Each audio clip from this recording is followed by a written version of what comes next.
Welcome along to my channel. My name's Suzanne and I garden and grow cut flowers in Devon in the UK. This little video is going to be about moving herbaceous peonies, or even planting herbaceous peony roots that you have bought bare rooted. Because October, November, December, where we are now, that's the perfect time to move them or to order and plant new varieties that you may like. I'm going to speak specifically about herbaceous peonies. I've never actually grown tree peonies and don't know very much about them at all. So stay tuned if you'd like to come along with me while I move a peony that's been in my cottage garden, and I'm going to move it over to the cut flower patch. Some peonies can be quite slow to flower, and it really does depend on how many tubers and eyes you have on the bare root peony that you buy. Quite often the cheaper ones you buy will have fewer than 3 eyes on them, which will mean they'll take a lot longer to grow. And I know a lot of people who think, well, I know, I'll pot it up for a few years. You can see the eyes on this tuber here. They don't want to be more than 2.5 centimetres under the soil. These ones actually could be under the soil a little bit more, but I was obviously so worried about them rotting in my clay soil that I actually had them a bit proud. It doesn't matter when you're digging up a peony if you break the roots. It really doesn't matter, especially if you're doing it now in the autumn, and that's because peonies will actually put on the majority of their root growth in the autumn, in October, November and December. This is why there's no real benefit to putting peonies in pots, because the roots need an awful lot of space to grow. They'll run and run and run. Peonies are a really long-lived herbaceous perennial. I mean, you know, they could live for hundreds of years. The only thing that might happen if you do leave some of the root in the ground is you might find that your peony will regrow from any root that you've left behind. One of the reasons it's better to actually move peonies or plant your bare root peonies in the autumn is because that's when the eyes have started to swell and you can actually see them. If you try and move your plants at a different time of year, the eyes may not be so visible, and then getting the depth exactly right will be harder. But as I say, as long as they're no further under the soil than 2.5 centimetres, your peony should flower. It's really important not to then mulch heavily on top, particularly with a heavy mulch like manure, because it is likely to just rot the eyes away and prevent your peony from growing.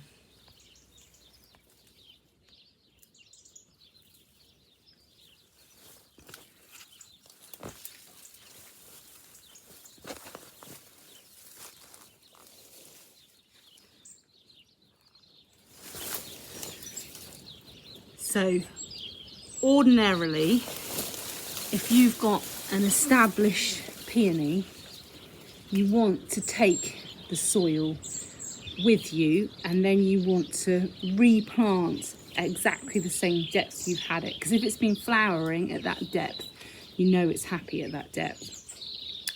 I have a problem in my garden, which means I cannot do that.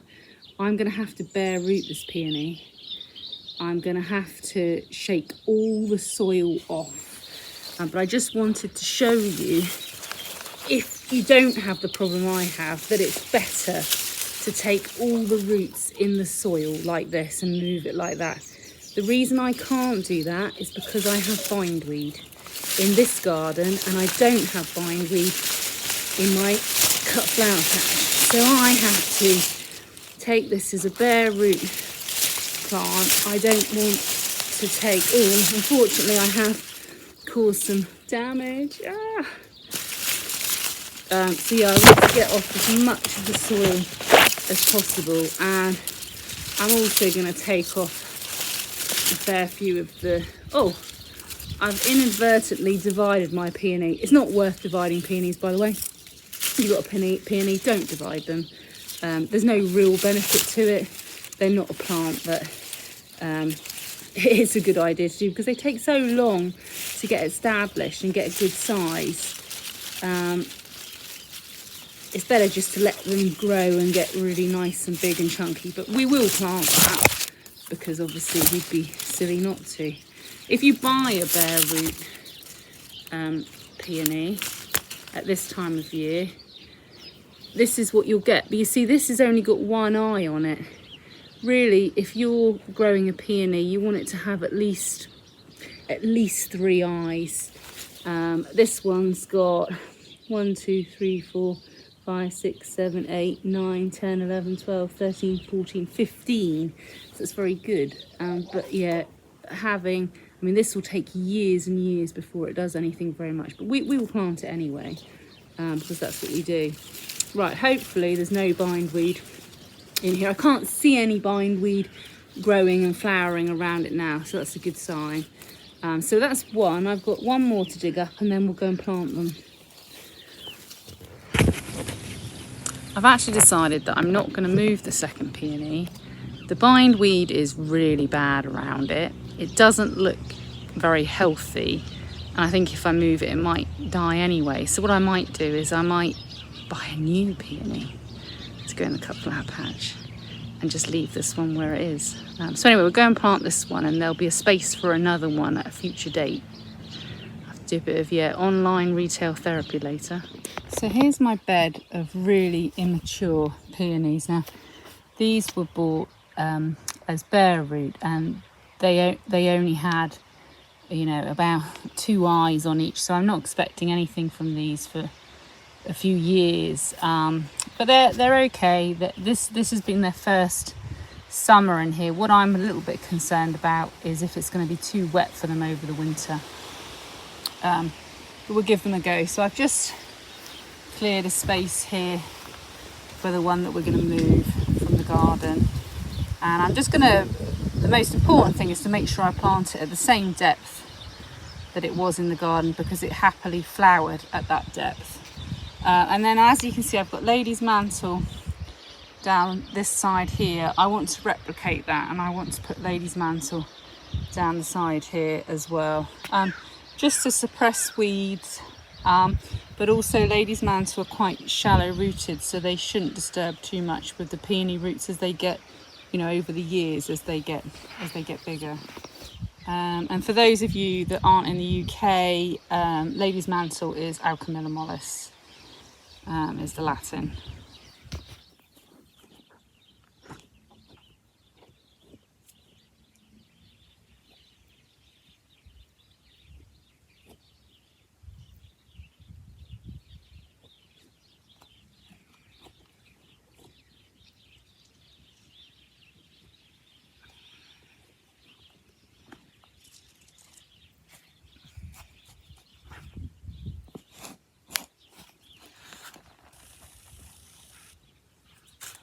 There's a interesting little grub in here, which is all good because it's a sign of a good ecosystem.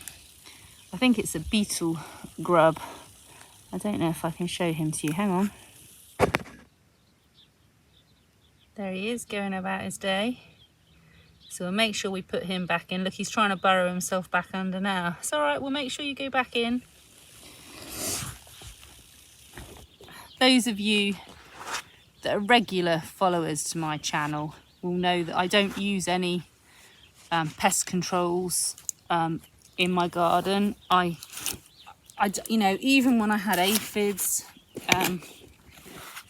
in the summer, I just left them. It's not my place to, there are so many worms in here. I should do that. For those of you that follow Bloom and Grey, she did that soil test where she dug so much and then counted worms. I should do that. This is a good spot. And this was no dig that I put in over the winter, and this was planted up for the first time this year, and it's looking good. And that's deep bedding, and I'm just a firm believer in a really good mulches. Whether or not a peony will like this, because it's still quite heavy, so you can still ball it together and it's still quite clay-like. But it's getting loamier, I would say. But you know, improving soil takes time. But I'm quite pleased with how it's coming on.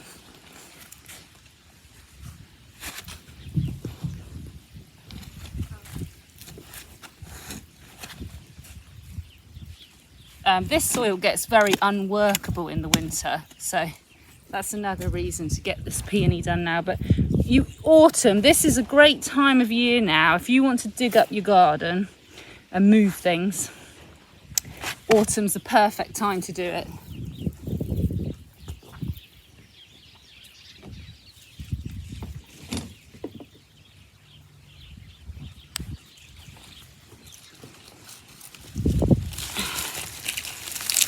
Right, so my hole's going to be a little bit too deep, which I suspected. So whatever you do, not too deep for a peony. They do not like it. Right, let's try that.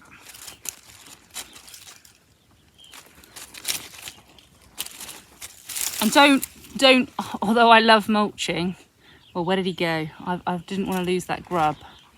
I think he's all right. Oh, there he is. Let's put him in.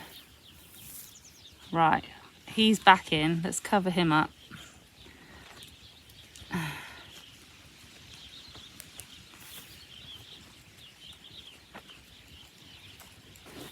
Right.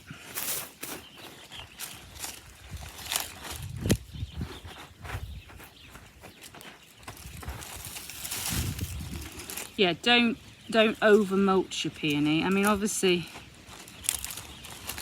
mulches are still good, but you know, perhaps for a peony you could mulch with things like a gravel, so it would still help suppress weeds, but it won't impede drainage.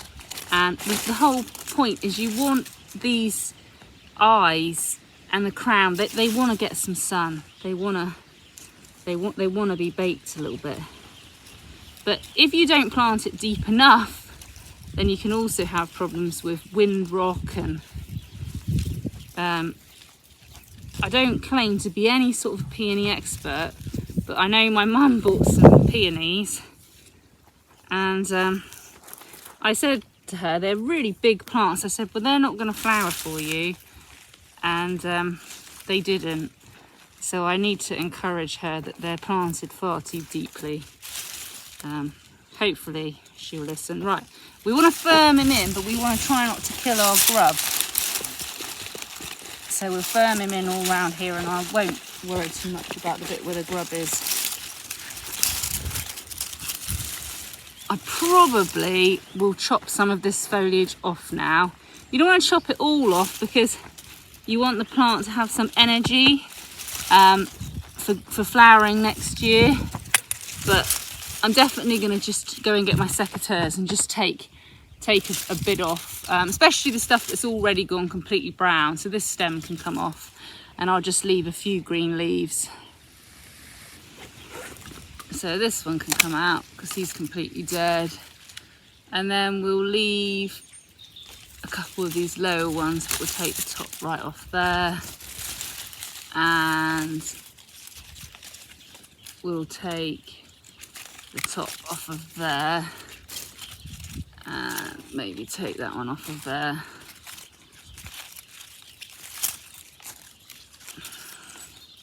So if you buy a bare root peony, it may look a lot like this, but as I say, hopefully you would have at least 3 eyes on it. But I'm going to plant this anyway because I haven't really got anything to lose. So all I'm going to do when I plant it is make sure that the eye isn't buried too deeply under the soil. So I've got quite a lot of self-sown nigella growing on in here. Now I'm going to purposely leave that be for a day or two because I will want it. And it's happy where it is, and the peonies aren't going to care over the winter. So that we'll just leave it be, and I know it's there, and I'll deal with it at another time. And what I've done is I've just This wool actually I picked up from a roadside stand, and I just paid £2.50 a bag for it. So I think it's Jacob wool, some of it. So I've just gone along the edge where I'm going to plant my Alchemilla mollis. Now I don't think I've got enough Alchemilla mollis to make it all the way around today, but I think I've got a few seedlings kicking around, self-sown in places. I might be able to fill in any holes. But I'm going to start with this bit here to mirror the other side there. And here they are, waiting in the tray happily. All my dead sweet peas behind us here. If you haven't seen my video about sheep's wool, I will link it in the description because I love it. Absolutely wouldn't be without it. Right, I'm just going to plant this peony. You never know. In 5 years' time, it might have a flower.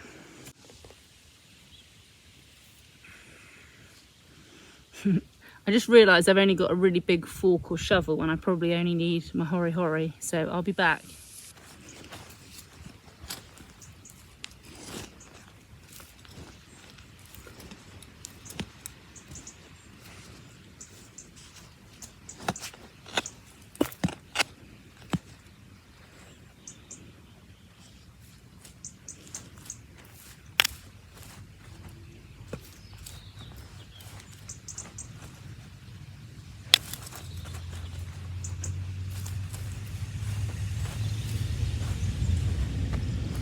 I'll probably forget that I've just put that little peony in there, but never mind.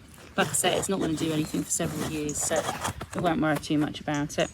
Right, let's put some of these ladies' mantle in. So I want to make a break in the wool where I want to put this.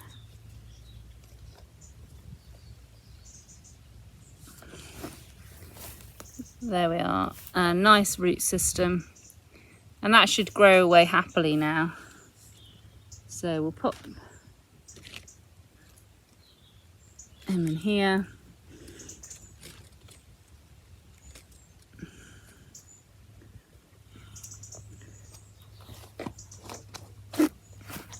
And as with a lot of things, I'm just going to use my hori to space. I've got this wire as a bit in the way, but I'm not even using a knife to dig down into the ground here. The soil's so good where it's been really well mulched. I'm just using my fingers.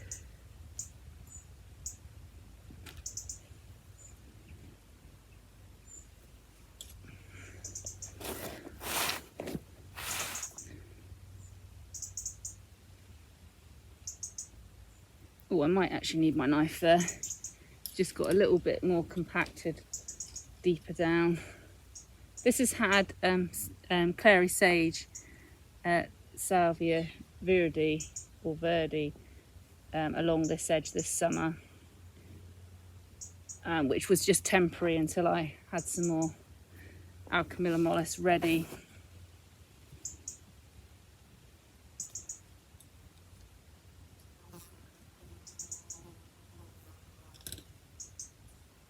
I'm hoping these self-seeded Nigella are going to be my favourites. I'm hoping they're going to be the Albion black pod.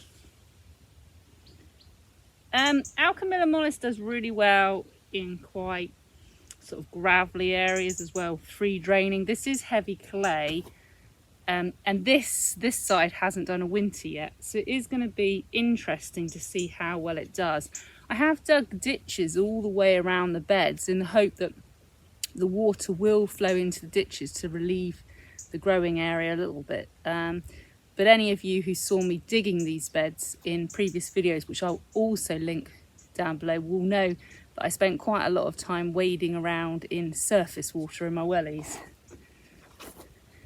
But obviously that's before these no-dig beds have been put in. This would have completely changed the ecosystem out here with the different roots at different levels. And yeah, hopefully what I've done putting this little garden in here will have a positive impact.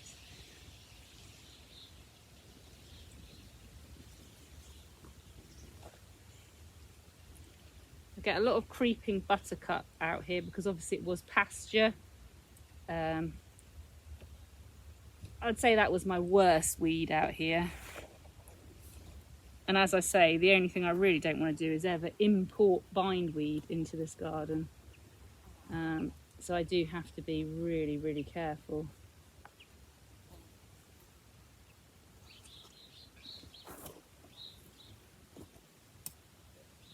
Yeah, so I think my Hori Hori knife is about 30 centimetre spacing. The plants do grow quite big over the years, so you don't want to plant these too close. I mean, lots of things I plant really close together, especially annuals. But perennials, you want to give a little bit more space. I do need to space mine all out a bit over the winter where they've grown on well.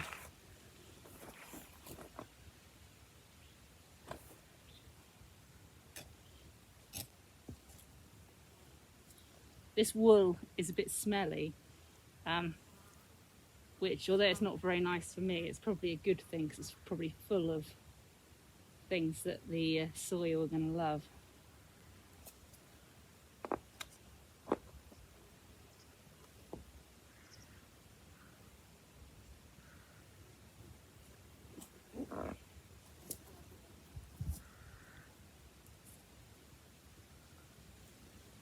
Okay, so I've planted all of those. I've probably got room for another 10.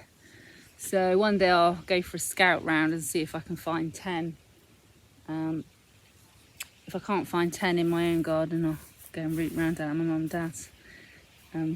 While they're away or something. Okay, right, I'll go and do something else now. And if you ever needed a reason, you know, not to worry about every weed and not to use herbicides and pesticides, this is why. There's a ladybird on a sting nettle. There's a bee on a ropey old zinnia that never was dead-headed. And still some lovely flowers coming through. But my season's over now, so these are for the insects to enjoy. Loads of red admirals this year, but again, still enjoying the last flowers that are hanging on in there.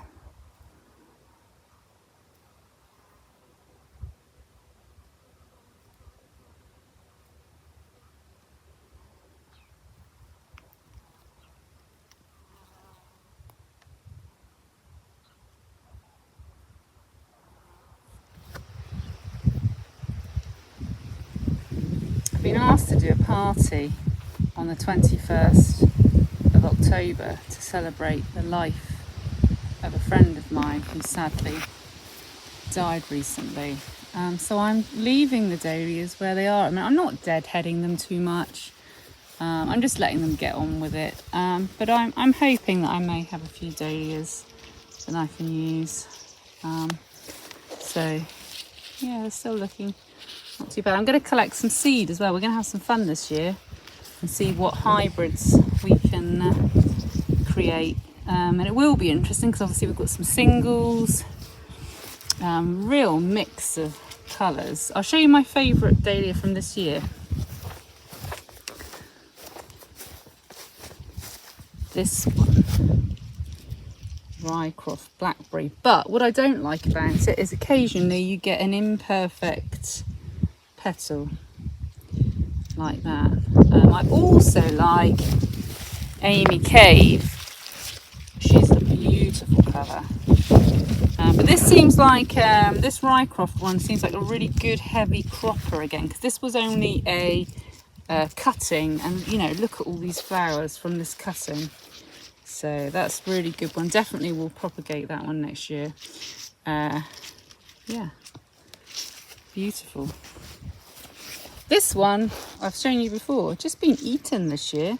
It must be the colour is attractive to earwigs, but that's okay.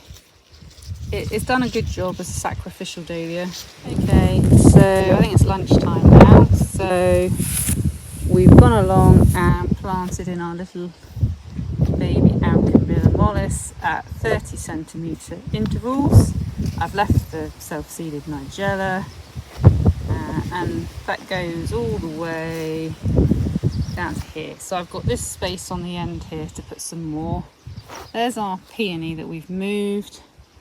There's the one that probably won't do anything for many years, and these are the ones that I planted bare root last autumn.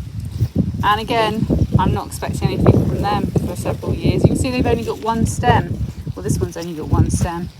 You know, that's going to take a long time to mature, but it'll be worth it, because peonies, once they're established, are amazing cut flower, but it's a patience. It's not a quick fix like an annual. That's something for the future. Right, okay, lunchtime now. Thank you very much everybody for joining me with this week's little gardening project. I do hope that you've been managing to get quite a lot of projects done in your garden. This time of year gets an awfully overwhelming. I know that my list isn't getting any shorter. It doesn't matter how many things I tick off the top, I seem to add something else on the bottom. But we've got a long winter ahead of us where I'm sure we can catch up and get them all done. Thanks again, and I'll see you in the next video.